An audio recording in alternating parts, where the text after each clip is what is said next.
මොහොතක් මේ වීඩියෝ දෙස බලන්න.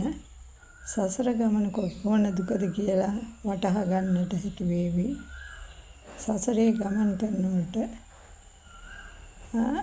ආශාවල් නිසා ආශාවල් පොදි බැඳගෙන ආශාවල් නිසා භවෙන් භවයට ගමන් කරන ආකාරය මෙහි සිටින මේ සර්ප දෙදෙනාද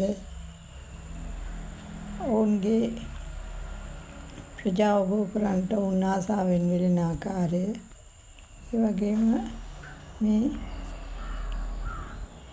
නැවත තවද මේ සසරේ තව දිග්ගැසෙන ආකාරය සිහිනුවණින් බලන්න. මේ සසර ගමන ඉතාමත් දුකයි.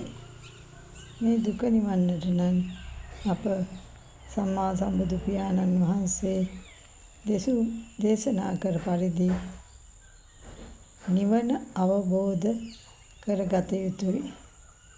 එසේනම් ඒ සඳහා වෙරදැරිය යුතුයි.